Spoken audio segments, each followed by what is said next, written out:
అందరికీ నమస్కారం. వాసవ్య నర్సింగ్ హోమ్లో గత 24 సంవత్సరాలుగా మనకి ప్రతి వారం తప్పకుండా ఈ రకరకాలైన సబ్జెక్ట్స్ మీద నిష్ణాతులైన డాక్టర్స్ వారి రంగాల్లో ఆ విషయాల్ని తెలియజేస్తున్నారు. ఇది ఈరోజు 1278వ వారం. దీనిలో ఈరోజు మనకి డాక్టర్ సిహెచ్ ప్రశాంత్ కుమార్ గారు, ఆయన ఆర్థోపెడిక్ సర్జన్. ఆయన ఆర్థోపెడిక్ సర్జన్ కనుక స్పోర్ట్స్ ఇంజరీస్, సాధారణంగా స్పోర్ట్స్ జరుగుతున్నప్పుడు ఇంజరీస్ జరుగుతూ ఉంటాయి. స్పోర్ట్స్ ఇంజరీస్ సెపరేట్గా దాన్ని ట్రీట్ చేయవలసి ఉంటుంది. దాని గురించి డాక్టర్ గారు మాట్లాడతారు. డాక్టర్ ప్రశాంత్ గారిని మాట్లాడవలసిందిగా కోరుతున్నాను. హలో అండి, నా పేరు doctor Prashanth Chalasani, consultant orthopaedic surgeon and specialisation in arthroscopy and sports medicine. So జనరల్గా ఈ స్పోర్ట్స్ ఇంజరీస్ అనేవి చాలా అరుదుగా ట్రీట్మెంట్ అనేది చూస్తూ ఉంటాం. చాలామంది ఈ స్పోర్ట్స్ ఇంజరీస్ జరిగినప్పుడు మనకి మోకాళ్ళలో కానీ భుజంలో కానీ లిగమెంట్స్ అనేవి తెగటం వల్ల మళ్ళీ ఆడలేకపోవడం, సరిగ్గా నడవలేకపోవడం, పట్టు దొరకకపోవడం అనేవి చూస్తూ ఉంటాం. ఈ ట్రీట్మెంట్స్ అనేవి ఇప్పుడు వాటి కోసం ఒక పెద్ద సిటీస్ లైక్ బెంగళూరు కానీ, హైదరాబాద్, ముంబై కానీ ఒకప్పుడు ట్రావెల్ చేసేవారు. సో ఇప్పుడు ఆ అవసరం లేకుండా మనం ఇప్పుడు ఓన్ విజయవాడలో బెజవాడ హాస్పిటల్స్ నందు మనం ఫైనెస్ట్ ఆఫ్ ది డయాగ్నోస్టిక్ ఎక్విప్మెంట్తో మనం ఈ సర్జరీస్ అనేవి అందుబాటులోకి తీసుకొచ్చామండి. సో ఈ ఆర్థ్రోస్కోపీ అనగా కీ హోల్ పద్ధతిలో మనం మోకాళ్ళు మరియు భుజంలో ఉన్న లిగమెంట్స్ని మనం సర్జరీస్ చేసుకోవడం వల్ల మనం utmost finest of the sports and highest level of the sports వరకు మళ్ళీ మనం ఆడటానికి అవకాశం ఉంటుంది.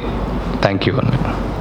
హలో అండి, నా పేరు doctor Prashanth Chalasani, fellowship in arthroscopy and sports medicine and fellowship in trauma and limb reconstruction surgery. Right now consultant at Bezawada hospitals Vijayawada. So ఇవాళ మన టాపిక్ వచ్చేసి స్పోర్ట్స్ మెడిసిన్ అండ్ ఆర్థ్రోస్కోపీ. ముందుగా ఈ స్పోర్ట్స్ ఇంజరీస్ మనకి ఎట్లా అవుతాయి అండ్ దానికి మనకి కావాల్సిన జాగ్రత్తలు ఎలా తీసుకోవాలి అండ్ మనకి ట్రీట్మెంట్ ఆప్షన్స్ ఏంటనేది మనం ఈ టాక్లో చూద్దామండి. ఈ స్పోర్ట్స్ ఇంజరీస్ అనగా ముందు మనకి మోకాళ్ళు మరియు భుజంలో లిగమెంట్స్ అనేవి తెగటం వల్ల వాళ్ళకి మోకాళ్ళు అండ్ భుజంలో పట్టు కోల్పోవడం జరుగుతుంది. దానివల్ల మళ్ళీ సరిగ్గా నడవలేకపోవటం అండ్ ఏదైనా స్పోర్ట్స్ ఆడలేకపోవటం ఇట్లాంటి ఇబ్బందుల వల్ల ఇబ్బంది పడుతూ ఉంటారు. సో దానికోసం మనకి ఒక పాతకాలపు సర్జరీ లాగా మోకాళ్ళు కానీ భుజం కానీ పూర్తిగా ఓపెన్ చేయకుండా చిన్న కీ హోల్ ద్వారా లోపల ఉన్న లిగమెంట్ని సరిచేయట. సో ఈ టాపిక్ వచ్చేసేపాటికి ఆర్థ్రోస్కోపీ. ముందుగా ఆర్థ్రోస్కోపీ అంటే ఏంటి? ఆర్థ్రో అంటే జాయింట్ అండి, స్కోపీ అంటే మనొక టెలిస్కోప్. సో ఒక మోకాళ్ళ జాయింట్లోకి ఒక చిన్న టెలిస్కోప్ పంపించి కీ హోల్ ద్వారా లోపలికి ఎంటర్ అయ్యి లోపల ఏం జరుగుతుంది అనేది బయట ఒక మానిటర్లో చూసి మనం ఇంజురీని సరిచేయట. అండ్ దీని అడ్వాంటేజెస్ వచ్చేసి మనకి ఇన్సిషన్ అనేది సింగిల్ స్టిచ్, ఒక 2 నుంచి 3 కుట్లు లోపలే మనకి ఇన్సిషన్ అనేది ఉంటుందండి. అండ్ చిన్న పోర్ట్ ద్వారా మనకి లోపలికి ఎంటర్ అవుతాం కాబట్టి టిష్యూ డ్యామేజ్ కానీ ఇన్ఫెక్షన్స్ కానీ అవి ఎక్కువ ఉండదు. అండ్ దానివల్లే మనకి నొప్పి తక్కువ ఉంటుంది. సో ఆపరేషన్ అయిన ఒక 4-5 గంటల్లోనే పేషెంట్ నడవటం జరుగుతుంది. అండ్ మనకి ఆ చిన్న పోర్ట్ ద్వారా ఒక బ్లడ్లెస్ ఫీల్డ్లో మనం చూస్తాం కాబట్టి డయాగ్నోసిస్ అనేది ఇంకా ఓపెన్ ప్రొసీజర్ కన్నా మనం బెటర్గా చేస్తాం. అండ్ ఈ గాయం తక్కువ ఉంటుంది కాబట్టి మనకి రికవరీ కానీ రీహాబ్ కానీ చాలా ఫాస్ట్గా ఉంటుందండి. అండ్ మనకి ఓపెన్ సర్జరీ ఒకప్పుడు చేసినప్పుడు మనకి మోకాళ్ళ మీద ఒక ఇన్సిషన్ అనేది ఈ రకంగా ఉంటుంది లెఫ్ట్ ఇమేజ్లో. అదే మనకి ఆర్థ్రోస్కోపీ కీ హోల్ ద్వారా చేయడం వల్ల ఒక చిన్న పోర్ట్ ద్వారా మనం లోపలికి వెళ్ళి కరెక్షన్ అనేది చేయడం జరుగుతుంది. సో మనకి మోకాళ్ళకి సంబంధించిన కండిషన్స్ ఏంటంటే మనకి ముఖ్యంగా లోపల లిగమెంట్లు ఉంటాయండి. సో ఆ లిగమెంట్ సర్జరీస్ కానీ ఎముక మధ్యలో వాషర్ ఉంటుంది, దాన్ని మెనిస్కస్ అంటాం, మెనిస్కస్ సర్జరీస్ కానీ అట్లాగే ఏదైనా చిన్న ఫ్రాక్చర్స్ అయినప్పుడు ఈ కీ హోల్ పద్ధతి ద్వారా వెళ్ళి లోపల నుంచి జాయింట్ కరెక్ట్గా ఉందో లేదో చూసుకొని ఫిక్సేషన్ చేసుకోవచ్చండి. అట్లాగే మనకి ఏదైనా బయాప్సీస్ కానీ అట్లాగే ఏమైనా తీయాలన్నా కూడా మనకి ఈ ప్రొసీజర్ అనేది ఉపయోగపడుతుంది. సో ముందుగా మనకి అసలు లోపల ఎన్ని లెగిమెంట్లు ఉంటే ఎనాటమీ అనేది చాలా ఇంపార్టెంట్ అండి. పైన ఉన్నది తొడెముక, కింద కాలు ఎముక, జాయింట్ లోపల మనకి 2 లెగిమెంట్లు ఉంటాయండి. ముందున్నది ఏసీఎల్ అంటాం, వెనకున్నది పీసీఎల్ అంటాం. ఒక 100 ఇంజరీస్ జరిగితే ఆల్మోస్ట్ మనకి 95 to 97% of the injuries most కామన్గా అందరం వినేది చూసేది ఏసీఎల్ అంటే యాంటీరియర్ క్రూషియేట్ లెగిమెంట్. అట్లాగే వెనకున్న లెగిమెంట్ పీసీఎల్ అంటాం. బయట పక్కన మనకి పింక్ కలర్లో కనిపించేది 2 లెగిమెంట్స్ ఉంటాయి, ఎంసీఎల్, ఎల్సీఎల్ అంటాం. అట్లాగే పై ఎముకకి కింద ఎముకకి మధ్యలో మనకి కనిపించే ఆ బ్లూ కలర్ స్ట్రక్చర్నే మనం మెనిస్కస్ అంటాం, వాషర్ అనమాట. అంటే మనకి ఒక సైకిల్కో బైక్కో షాక్ అబ్జర్బర్స్ ఎలాగో మన మోకాళ్ళలో షాక్ అబ్జర్బర్ లాగా అనమాట అది. సో ఈ జనరల్గా ఇంజరీస్ ఎప్పుడు అవుతాయి అంటే మామూలుగా ఎక్కువ మనం స్పోర్ట్స్లో చూస్తామండి. సడన్గా ఒక పొజిషన్ ఆఫ్ ది లింబ్ మన కాళ్ళని సడన్గా ట్విస్ట్ చేయడం వల్ల కానీ, ఒక జంపింగ్ కానీ, ఏదైనా ల్యాండింగ్ అవుతున్న పొజిషన్లో కానీ ఇంజరీస్ చూస్తూ ఉంటాం. అవి కాకుండా మన ఇండియన్ సినారియోస్లో 4-wheeler యాక్సిడెంట్స్ కానీ, బైక్ యాక్సిడెంట్స్ కానీ ఈ కండిషన్స్లో మనం రెగ్యులర్గా చూస్తాం. సో నాన్ కాంటాక్ట్ స్పోర్ట్స్ అంటారు. అంటే మనం ఏదైనా ఫుట్బాల్ ఆడుతున్నప్పుడు కానీ, ఖోఖో ఆడుతున్నప్పుడు కానీ సడన్గా డైరెక్షన్ మార్చడం, పరిగెడుతూ సడన్గా ఉన్నపలంగా ఆగిపోవటం, సడన్గా ఒక రన్నింగ్ పొజిషన్ కానీ, లేదంటే ల్యాండింగ్ అంటే ఒక బాస్కెట్ బాల్ కానీ, బ్యాడ్మింటన్ ఆడుతున్నప్పుడు కానీ జంప్ చేసి కరెక్ట్ పొజిషన్లో ల్యాండ్ అవ్వడం వల్ల ఈ ఇంజరీస్ చూస్తాం. స్పోర్ట్స్లో మనం రెగ్యులర్గా మేము చూస్తూ ఉంటాం అంటే ఫుట్బాల్ కానీ, క్రికెట్, బ్యాడ్మింటన్, బాస్కెట్బాల్, టెన్నిస్ ఈ రకమైన స్పోర్ట్స్లో ఇంజరీస్ అనేది మోస్ట్ కామన్ అండి. అండ్ కాంటాక్ట్ ఇంజరీస్ ఇందాక చెప్పినవి ఏంటంటే మనం ఆడుతున్నప్పుడు సరిగ్గా మన పొజిషన్ లేకపోవడం వల్ల, జంపింగ్లో కానీ ల్యాండింగ్లో కానీ ఎర్రర్ ఉండటం వల్ల ఇంజరీస్. ఇవి ఇంకా డైరెక్ట్ ఇంజరీస్. ఏదైనా ఫుట్బాల్ ఆడుతున్నప్పుడు మన అపోనెంట్ లెగ్ ఆ కిక్ మనకి డైరెక్ట్గా నీకి తాకినప్పుడు కానీ, లేదంటే బండి మీద నుంచి పడినప్పుడు కానీ, లేదంటే సింపుల్ ఫాల్ మెట్ల మీద నడుస్తున్నప్పుడు కానీ, లేదంటే జారి పడటం వల్ల కానీ ఇంజరీస్ అనేది జరుగుతాయి. సో ఎప్పుడైతే ఈ తొడెముక కాలెముక అనేది ఆపోజిట్ డైరెక్షన్లో టర్న్ అవ్వడం జరుగుతుందో లోపల ఉన్న మేజర్ లెగిమెంట్ అనేది మనకి టేర్ అయిపోవడం జరుగుతుంది. సో ఇది ఒక లైవ్ స్పోర్ట్స్ వీడియో అండి. ఒక స్టేట్ లెవెల్ బ్యాడ్మింటన్ ప్లేయర్ మనకి కరెక్ట్గా తను బ్యాడ్మింటన్ ఆడుతున్నప్పుడు లైవ్లో షూట్ చేసిన వీడియో. సో కరెక్ట్గా ఆడుతున్నప్పుడు సో అలా కింద పడటం వల్ల ఇంజరీ జరిగింది. సో జనరల్గా ఈ ఏసీఎల్ టేర్ అయినప్పుడు క్లాసికల్గా మనం 4 సిమ్టమ్స్ చూస్తామండి. ఒకటి పాప్, వెంటనే టక్ అని తెగిపోయిన సౌండ్ వస్తుంది. దానివల్ల ఇమీడియట్గా వాపు, స్వెల్లింగ్ అనేది చూస్తాం. స్వెల్లింగ్ తర్వాత నొప్పి. సో విపరీతమైన నొప్పి రావడం వల్ల మళ్ళీ ఆడటానికి కుదరదు. ఎప్పుడైతే ఆ లెగిమెంట్ తెగుతుందో మోకాళ్ళు పట్టు కోల్పోవడం, దాన్ని గివ్ అవే అంటాం. మోకాళ్ళు పట్టు కోల్పోవడం అనేది జరుగుతుంది. సో ఇమీడియట్గా మనం చేసుకోవాల్సిన జాగ్రత్తలు, ఒకటి ఆ మోకాళ్ళ జాయింట్కి రెస్ట్ ఇచ్చి ప్రాపర్గా ఐస్ అప్లికేషన్, వాపు తగ్గడానికి ఐస్ పెట్టాలి. అండ్ కంప్రెషన్, ఒక క్రేప్ బ్యాండేజ్ కానీ అలాంటిది ఏదైనా వేసుకుంటే ఇమీడియట్గా వాపు అనేది కంట్రోల్డ్గా ఉంటుంది. అండ్ ఎలివేషన్ అంటే పాదాన్ని కొంచెం ఎత్తులో పెట్టుకోవడం వల్ల ఈ వాపు అనేది తక్కువగా చూస్తాం. ఖచ్చితంగా చేయకూడని పనులు, ఒకటి వేడి. సో ఏదైనా హీట్ ప్యాక్ కానీ, లేదంటే వేడి నీళ్ళు కాపురం పెడతాం కానీ ఇట్లాంటివి చేయకూడదు. రెండోది మనకి మెడికల్ ఆల్కహాల్ కానీ, ఆస్పిరిన్ కానీ ఇవి డెఫినెట్గా చేయకూడదు. ఇంజరీ అయ్యిందని తెలిసిన తర్వాత కూడా ఏం కాదులే అని చెప్పి మళ్ళీ ఇమీడియట్గా ఆడటం చేయకూడదు. దానివల్ల ఏంటంటే లోపల ఉన్న మిగతా లెగిమెంట్ల మీద లోడ్ ఎక్కువ పడి ఇంజరీస్ అనేవి ఇంకా పెద్దవి అవుతాయి. అట్లాగే ఏదైనా ఇంజరీ జరిగిన వెంటనే మన ఆయిల్ కానీ ఏదైనా వేసి మసాజ్ అనేది పొరపాటును కూడా చేయకూడదు. సో ఏం చేయాలి? సో మనకి ఆ limb elevation, ice application, crepe bandage, వీటి తర్వాత ఒక ఫస్ట్ మోకాళ్ళకు ఒక బ్రేస్ అప్లై చేసుకుని ఒక 3 నుంచి 4 రోజుల వరకు రెస్ట్ ఇస్తే కొంచెం వాపు అనేది తగ్గుతుంది. అండ్ చాలా కామన్గా మమ్మల్ని అడిగే క్వశ్చన్ ఏంటంటే ఈ ఏసీఎల్ కానీ మెనిస్కస్ కానీ ఒకసారి తెగితే దానంతకు అవి రీఅటాచ్ అవుతాయా అనేది. ఫుల్ థిక్నెస్ టేర్స్ అండి. ఆ ఏసీఎల్ ఎప్పుడైతే పూర్తిగా తెగింది అని మనకి నిర్ధారణకు వస్తామో అవి దానంతకు అవి రీఅటాచ్ అవ్వడం అనేది జరగదు. సో ఒక ఏసీఎల్ అనేది ఒక స్ట్రెచ్డ్ రబ్బర్ బ్యాండ్ లాగా 2 ఎముకల మధ్యలో మనం చూస్తాం. ఎప్పుడైతే అది తెగుతుందో ఒక రబ్బర్ బ్యాండ్ ఎలా రీకాయిల్ అయ్యి వెనక్కి వెళ్తుందో ఏసీఎల్ కూడా అలా తెగిపోయి దానంతకు అది అటాచ్ అవ్వడం కుదరదండి. కొన్నిసార్లు ఏంటంటే ఓన్లీ పార్షియల్ టేర్సే ఉంటాయి. అంటే ఒక 70-80% లిగ్మెంట్ బాగానే ఉంటుంది, ఒక 20% వరకే టేర్ ఉంటుంది. అలాంటి పార్షియల్ టేర్స్లో అయితే డెఫినెట్గా కొంచెం హీలింగ్ అనేది ఎక్స్పెక్ట్ చేయొచ్చు. బట్ ఎప్పుడైతే ఫుల్ థిక్నెస్ టేర్ అని మనకి నిర్ధారణకు వస్తామో అప్పుడు మాత్రం ఖచ్చితంగా ఆపరేషన్ సర్జరీ అనేది పడుతుంది. అట్లాగే ఎప్పుడు చేయాలి, ఇమీడియట్గా చేయాలా, డిలేడ్గా చేయాలా అంటే మనకి ఇమీడియట్గా రేపు పొద్దునే చేయాలా అండి, లేదంటే మాకు టైం ఉందని అడుగుతారు. డెఫినెట్గా ఇమీడియట్గా రేపు పొద్దునే చేయాలని చెప్పమండి, but as early as possible. ఎంత ఎర్లీగా చేసుకుంటే మనకి రిజల్ట్స్ అంతా బెటర్గా ఉంటాయి. ఏసీఎల్ సర్జరీ అనేది డెఫినెట్గా మిగతా సర్జరీస్ లాగా ఎమర్జెన్సీ అయితే కాదు, రేపు పొద్దునే చేసేయాలన్నట్టయితే కాదు. బట్ దాని మీద కంటిన్యూస్గా మనం సర్జికల్గా లేకుండా ముందుకెళ్ళే కొద్దీ అనీవెన్ లోడ్ డిస్ట్రిబ్యూషన్ అనేది మనకి మోకాళ్ళలో జరిగి మిగతా లిగమెంట్ల మీద, కార్టిలేజ్ మీద, మెనిస్కస్ మీద లోడ్ పడటం వల్ల అవి ఇంజరీ అవ్వడం అనేది జరుగుతాయి. అది కూడా విత్ ఓవర్ ది టైం జరుగుతాయి, ఇమీడియట్గా కాదు. సో ఇప్పుడు ఒకసారి ఏసీఎల్ టేర్ అని మనం వచ్చిన తర్వాత ఎక్కడి నుంచి ఎలా ముందుకెళ్ళాలి, మనకేంటంటే ప్రాపర్గా క్లినికల్ ఎగ్జామినేషన్ అండి అండ్ ఒక ఎక్స్రే. ఎప్పుడు ఒక ఎక్స్రే తీపించుకోవాలి, ఎందుకంటే అక్కడ ఫ్రాక్చర్ ఉందా లేదా అనేది ముందు రూల్ అవుట్ చేసుకోవాలి. ఎప్పుడైతే ఫ్రాక్చర్ లేదు అనే మన నిర్ధారణకు వస్తామో అప్పుడు ఒక ఎంఆర్ఐ స్కాన్ అవసరం. ఎంఆర్ఐ స్కాన్లో మనం ఒక ఏసీఎల్ టేర్ ఉంది అనే నిర్ధారణకు వచ్చిన తర్వాత ఒక్కొక్క లిగమెంట్కి మనకి క్లినికల్ ఎగ్జామినేషన్లో ఒక లిస్ట్ ఆఫ్ టెస్ట్లు ఉంటాయండి.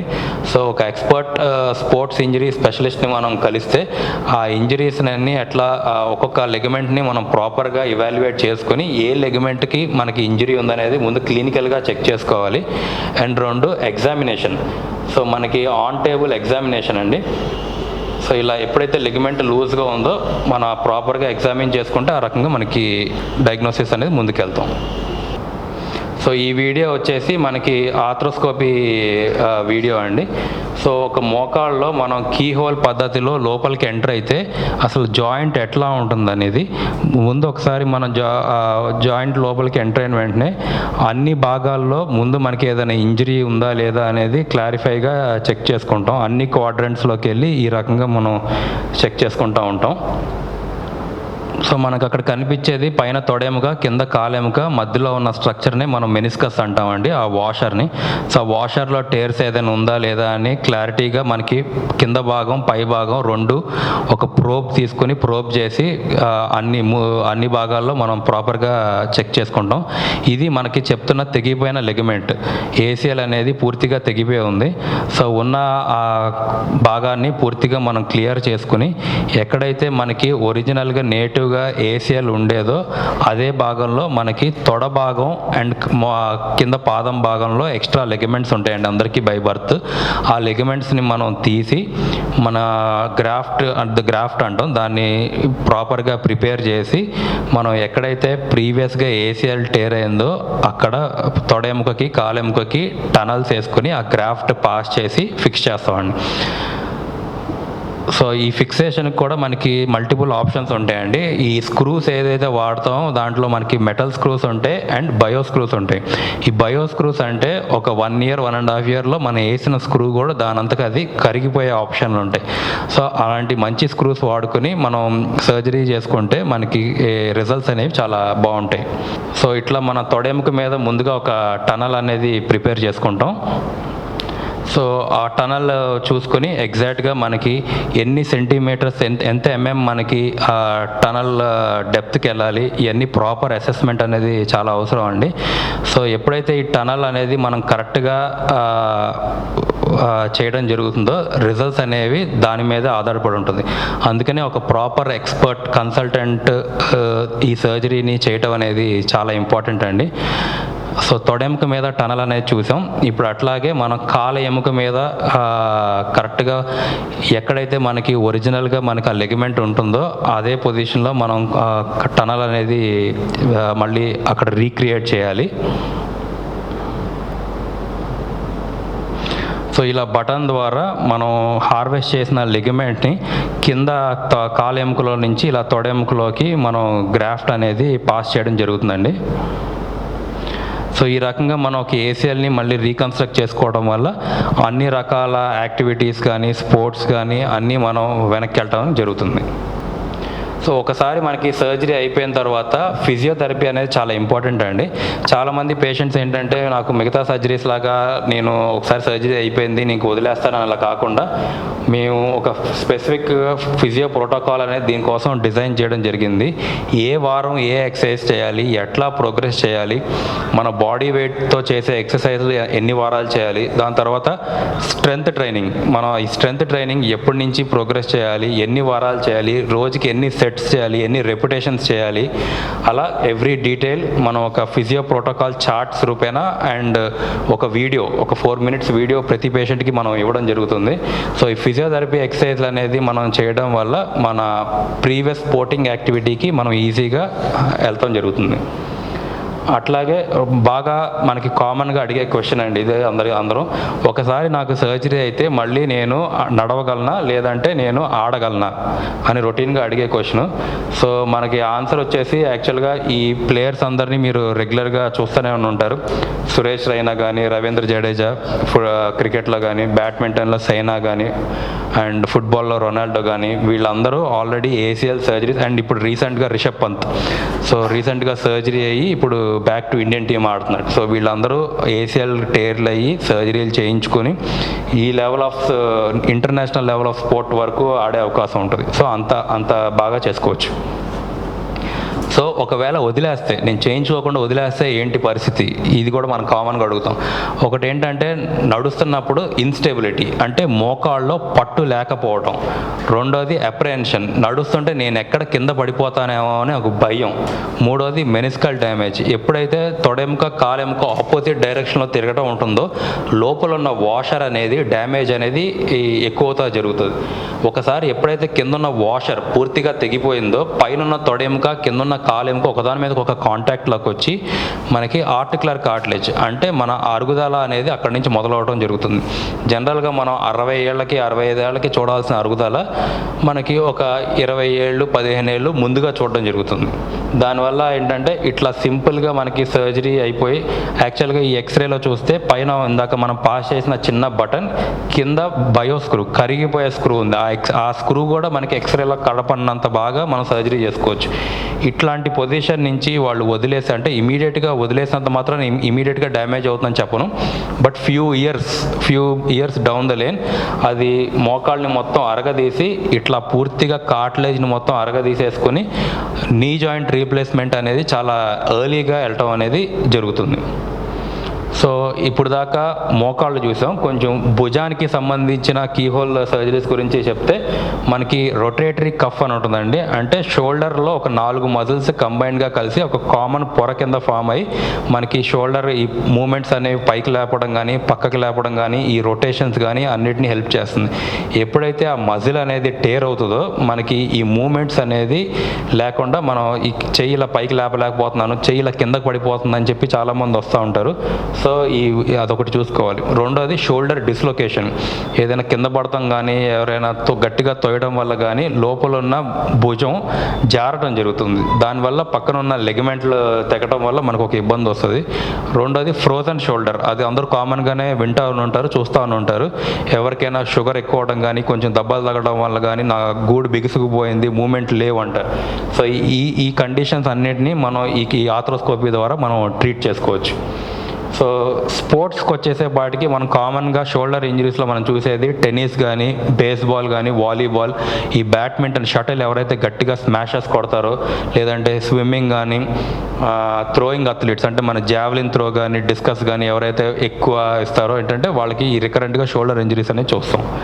సో రొటేటరీ కఫ్ అది చెప్పినట్టు ఈ 4 ఏజ్ అనేది ఏంటంటే జనరల్గా ఈ రొటేటరీ కఫ్ టేర్స్ అనేది మోర్ దెన్ 50 years, ఎక్కువ ఏంటంటే 50 సంవత్సరాలు పైబడిన వాళ్ళు ఎక్కువ చూస్తూ ఉంటాం. ఒక కారణం ఏంటంటే ట్రామా, అంటే కింద నుంచి సడన్గా హెవీ వెయిట్స్, శక్తికి మించి సడన్గా వెయిట్లు ఎత్తడం కానీ లేదంటే ఇంత కింద పడతాం కానీ ఈ ట్రామాలో జరుగుతుంది. రెండోది డీజనరేటివ్, ఏజ్ పెరిగే కొద్దీ కండ వీక్ అవడం వల్ల గబుక్కుని ఏదైనా చిన్న పైనుంచి బరువులు ఎత్తినా లేపినా సరే టక్కని ఆ కండ తెగిపోవడం జరుగుతుంది, అది డీజనరేటివ్. సో ఒకసారి టేర్ అయినప్పుడు ఏం చేయాలి, సో మనకి ఏదైనా సర్జికల్గా ఒక మంచి స్పోర్ట్స్ మెడిసిన్ ఎక్స్పర్ట్ని మనం కన్సల్ట్ అయినప్పుడు ప్రాపర్ ఎగ్జామినేషన్తో ఈ ఆర్థ్రోస్కోపీ కీ హోల్ పద్ధతిలో మనం ఆ కండని మొత్తం రిపేర్ చేసుకుంటే మనకి ఇమీడియట్గా మళ్ళీ ఈ మూమెంట్స్ అనేవి అన్నీ రీగెయిన్ చేసుకోవడం జరుగుతుంది. సో ఒక ఆర్థ్రోస్కోపీ ద్వారా మనం దాన్ని ట్రీట్ చేసుకుంటే కనిపించే ఎక్స్రే ఒక చిన్న సూచర్ యాంకర్స్తో మనకి ఇలా ఉంటుంది. ఎప్పుడైతే దాన్ని నెగ్లెక్ట్ చేస్తామో few years down the line ఇందాక మోకాలకి చెప్పినట్టే భుజం కూడా పూర్తిగా అరిగి దాన్ని షోల్డర్ రీప్లేస్మెంట్కి వెళ్ళే అంత స్టేజ్ వరకు చాలామంది దాన్ని తీసుకెళ్తారు. సో ఈ ఫస్ట్ వీడియో వచ్చేసి లోపల ఉన్న రొటేటరీ కఫ్ టేర్ అని చెప్పాను చూసారా, ఎప్పుడైతే మనకి ఆ పొజిషన్ నుంచి తెగిపోయి వెనక్కి వెళ్ళిపోతుందో ఇలా ఫ్రీగా లోపల మొబైల్గా ఉంటుంది. సో మనకి ఇలా బయో యాంకర్స్, కరిగిపోయే యాంకర్లు ఎగ్జాక్ట్గా మనకు కావాల్సిన ఫుట్ ప్రింట్ దగ్గర యాంకర్ని మనం లాడ్ చేయడం వల్ల ఆ యాంకర్స్లో నుంచి మనకి థ్రెడ్స్ రావడం జరుగుతుంది. ఆ థ్రెడ్స్తో మనం ఆ రిపేర్ అనేది చేస్తాం. సో ఎప్పుడైతే మనకి ఈ థ్రెడ్స్ వచ్చాయో ఆ థ్రెడ్స్తో మనం ఇందాక లూజ్గా ఉన్న రొటేటరీ కఫ్ని రిపేర్ చేసి రొటేట్ చేస్తే మొత్తం కలిపి ఒక సెగ్మెంట్ లాగా మనకి రొటేట్ అవడం వల్ల మనకి అనేది ఎక్సలెంట్ రిజల్ట్ వస్తుంది.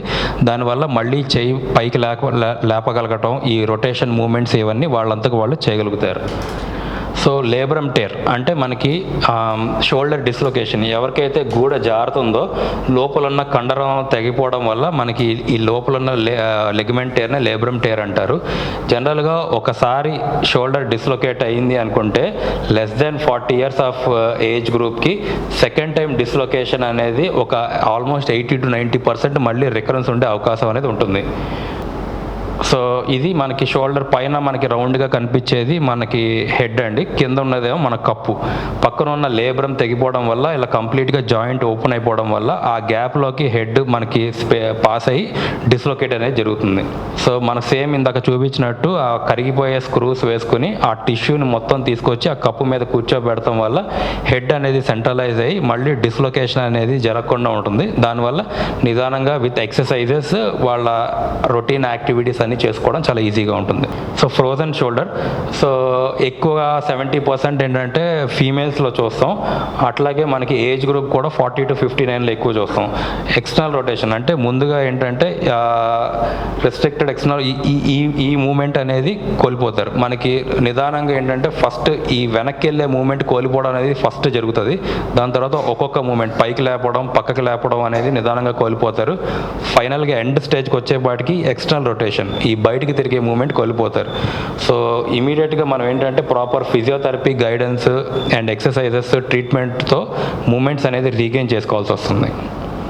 సో మనకి దీనికి ఆప్షన్స్ కూడా వచ్చేసి మల్టిపుల్ ఆప్షన్స్ ఉన్నాయండి. ఒకటి ఏంటంటే ఫస్ట్ది ఫిజియోథెరపీ, జనరల్గా కొంచెం బ్యాండ్స్ అవన్నీ ఇచ్చి ఎక్సర్సైజ్ చేయడం వల్ల మూమెంట్స్ అనేది వస్తుంది. రెండోది కొంచెం మత్తు ఇచ్చి మనం షోల్డర్ జాయింట్ని మ్యానిపులేట్ చేయడం. మూడోది ఇంజెక్షన్స్, మనకి 2 రకాల ఇంజెక్షన్స్ ఉంటాయండి, కార్టిసాన్ ఇంజెక్షన్స్ అండ్ పిఆర్పి ఇంజెక్షన్స్. వీటి ఇంజెక్షన్స్ ఇచ్చి వాటితో పాటు ఫిజియోథెరపీ ఎక్సర్సైజ్ చేయడం వల్ల మనకి మూమెంట్స్ అనేది రీగెయిన్ అవుతాయి. ఇంకొంతమంది ఇవన్నీ చేసినా కూడా మూమెంట్స్ రాక చాలామంది రెసిస్టెంట్గా ఉంటారు. వాళ్ళకి మళ్ళీ మనం ఈ కీహోల్ పద్ధతి ద్వారా లోపలికి వెళ్ళి ఎక్కడైతే ఆ కండ మొత్తం టైట్ అయిందో దాన్ని మనం ఆర్థ్రోస్కోపీ ద్వారా రిలీజ్ చేసుకుంటాం. సో ఇప్పుడు దాకా మనం చూసింది ఏంటంటే ఇంజురీ అయితే ఏం చేసాం. ఇప్పుడు ఏంటంటే అసలు ఇంజురీ మనం ఇది మోర్ ఇంటూ స్పోర్ట్స్ అండి.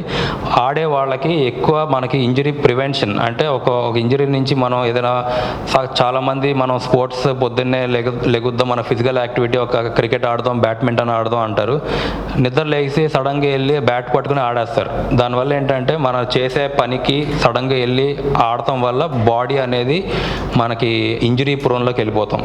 సో రెగ్యులర్గా అథ్లీట్స్ స్పోర్ట్స్ పర్సన్స్ వీళ్ళందరూ ఏంటంటే ప్రాపర్గా నిద్ర లేచిన తర్వాత కొంచెం వాకింగ్ జాగింగ్ స్ట్రెచెస్ వార్మప్లు ఇవన్నీ చేసుకుని ఆడతారు కాబట్టి వాళ్ళ స్పోర్టింగ్ యాక్టివిటీ అనేది లాంగ్ రన్లో ఉంటుంది. ఎప్పుడైతే మనం రెగ్యులర్గా మనం జాబులు చేసుకుంటూ వర్క్ చేసుకుంటూ సడన్గా లెగ్సి ఆడటం వల్ల ఈ ఇంజురీస్ అనేది రావడం జరుగుతుంది. సో ఈ వార్మప్ అనేది చాలా ఇంపార్టెంట్. సో మనకి ఏంటంటే ప్రాపర్గా వార్మప్ చేయడం వల్ల ఒక బాడీ యొక్క హార్ట్ రేట్ అనేది రైజ్ అయ్యి నిదానంగా బాడీ టెంపరేచర్ ఇంక్రీజ్ అయ్యి దానివల్ల మజిల్స్ అన్నీ ఫ్లెక్సిబుల్గా అయ్యి మన జాయింట్స్లో లూబ్రికేషన్ అనేది జరుగుతుంది.